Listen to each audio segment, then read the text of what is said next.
نتحصل على ميداليتين. الميدالية الأولى كانت في تخصص الماي تاي واللي هي الملاكمة التايلاندية، تحصلت على المرتبة الثالثة إفريقيا. والمرتبة الثانية تحصلت على ميدالية فضية واللي هي في اختصاص الرقصة التايلاندية وهي الوايكرو. هذه أول مشاركة لي في بطولة إفريقية وتحصلت على ميداليتين. هذه مفخرة ليا كي نشوف علم بلادي طالع فوق البوديوم طلعت 2 خطرات، إحساس ومفخرة كبيرة، خاصة وأنت قاعد تمثل في بلد 1.5 شهيد، هكاك مفخرة كبيرة.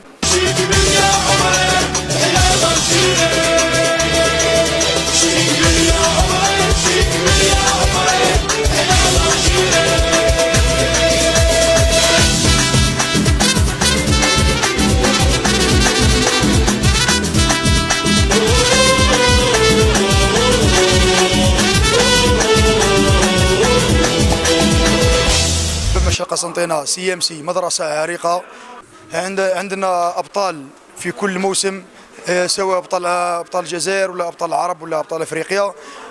كما كان لنا أمس فرحة كبيرة بالبطلة متوجة بميداليتين، ميدالية برونزية، ميدالية فضية في البطولة الإفريقية طبعا الثالثة بدولة مصر الشقيقة.